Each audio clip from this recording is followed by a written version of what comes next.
Thì cái lần thứ hai em đã quay trở lại với kênh của mình. Mình Chờ luôn. hôm nay mình sẽ chơi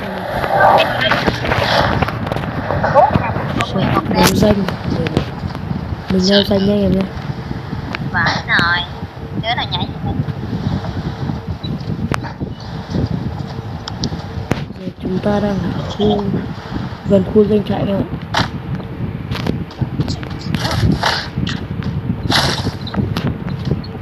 Hôm nay mình sẽ chơi điện thoại luôn. Mình sẽ chơi lên đây.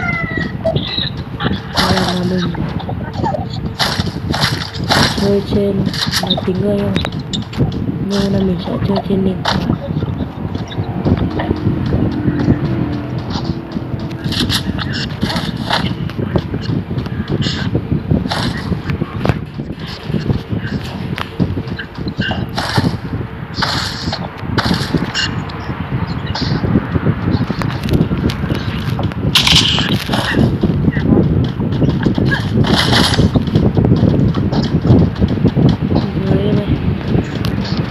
Bây giờ chúng ta cùng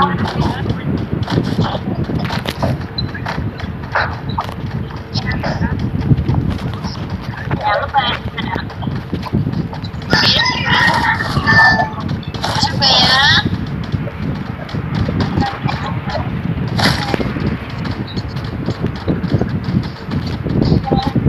Cô sách cho mày.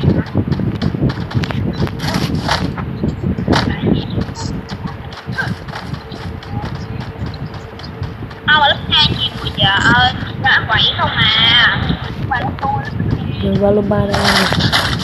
Cuối cùng thì mình cũng đã có ba lô ba rồi.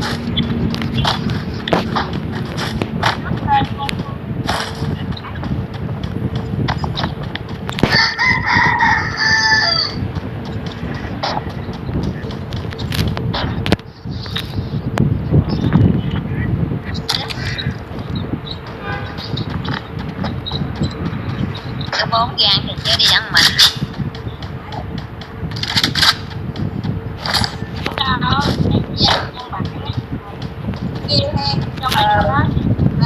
Chuẩn bị lái rồi ha, tiếp. Rồi.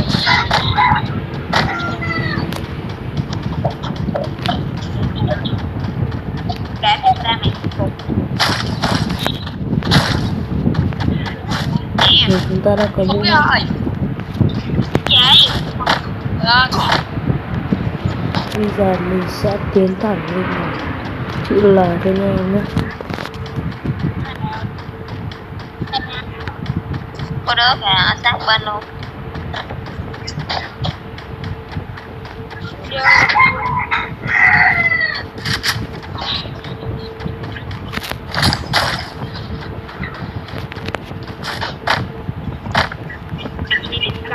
Hình như là nhà chữ L này đã có nhiều lúc rồi. Vâng, thì dưới khu vực thung lũng đang có một thanh niên. Vâng, thì thanh niên đó đã bị đồng đội hai gục.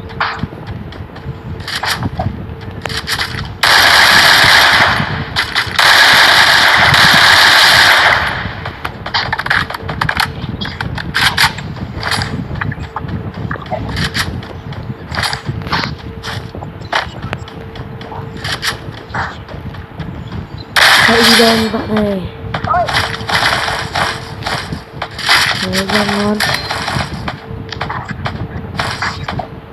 Đấy không ơi. Là ok qua cứu với. Phải cả thì chơi.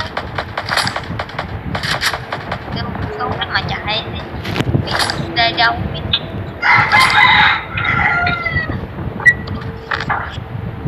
Bây giờ mình sẽ phá lắp từ một chân này.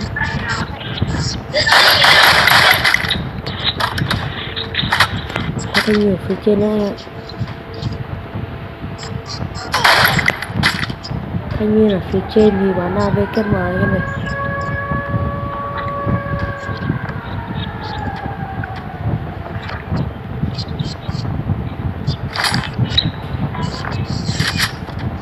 Cứ lo này cho má nè.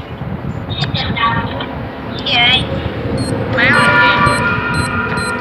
nè. Giống như tôi là được hả?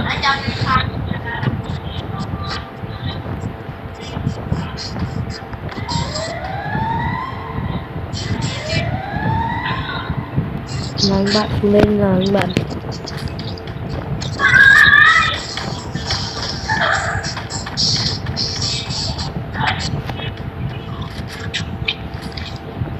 Không được xuống luôn đây ạ.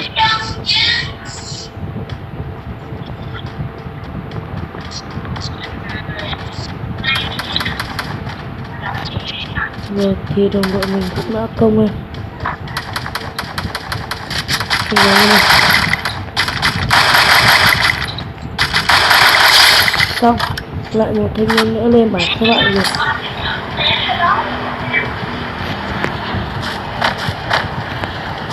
Quá là đơn giản đối với tôi luôn. Các em ơi, kính rơi gần lên này. Groza này, Groza.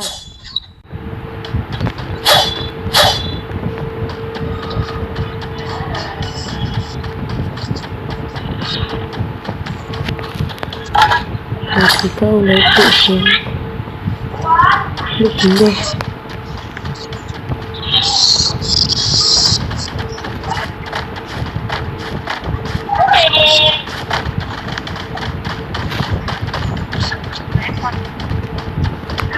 Ở dưới thính có Groza đấy.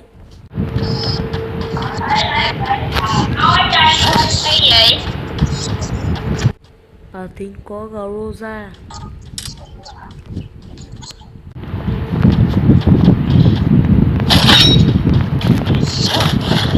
Có rượu da đó. Ở đâu hết có rượu da. Đúng rồi. Thì mình cũng không phải là game thủ gì đâu.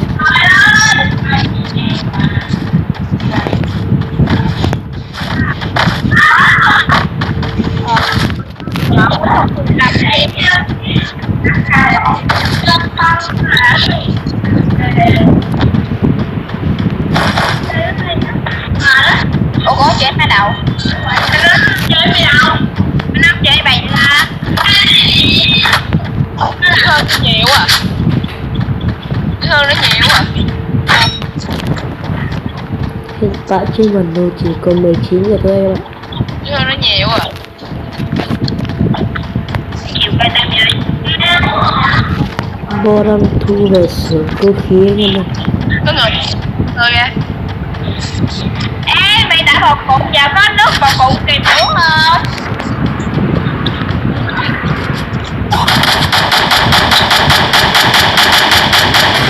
Cái nóng rồi.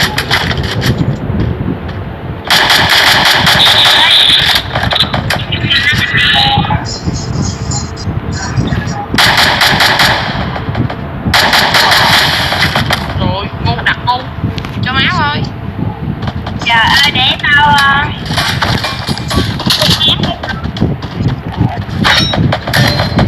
đầu á. Chết quá. Trời ơi. Rồi.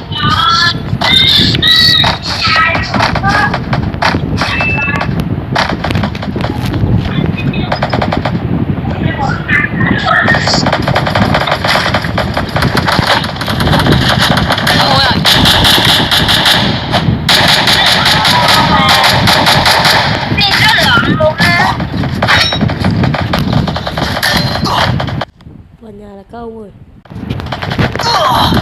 Kịp nhớ không? Má nhớ không biết luôn. Tin luôn. Nó hay quá.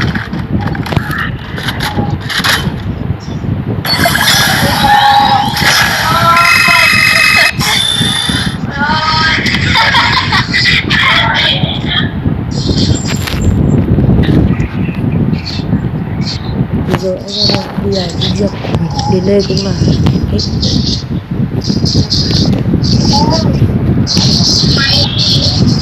Xin chào và hẹn gặp lại anh em nhé. Mấy em là video xong.